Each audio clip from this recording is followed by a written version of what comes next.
我是在地新闻，乡亲啊，大家平安。今仔日是新历的2月7日，旧历的12月23，礼拜四。中华有一个高中的女校长啉酒失态，闹开大进展。这个女校长去年的12月校庆的当天，甲家长委员出去食饭啉酒，等下到学校了后，水甲是浸无款，爱其他老师甲扶，才有才调来行路，而且是安尼哭、安尼乱、安尼画。 讲伊是人，毋是精神。这个相片甲影片伫网络顶，互安尼相报相落，是伫彰化县的教育界引起着喊话。教育处讲会召开着评委会，决定看要安怎来个处罚。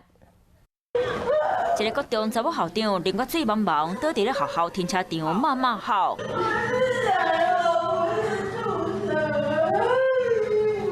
老师拢来家扶去办公室，查某校长一直吐，规身躯软格格倒伫咧涂骹，互大家拢看个硬气。其实他在外面的风评，就是他适合来喝酒的，在很多场合都有其他的家长看过。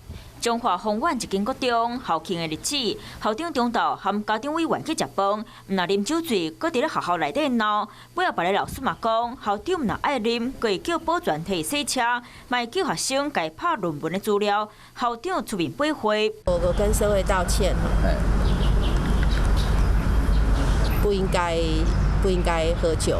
我以后滴酒不沾。请工友洗车，或是说甚至请学生打论文，会不会觉得好像这样子？哦，那不是打论文，打问卷。校长强调，迄天是为着感谢大家捐钱，才会啉酒醉。教育处回应，已经接到检举，嘛会伫咧后礼拜开会，看要安怎甲伊处罚。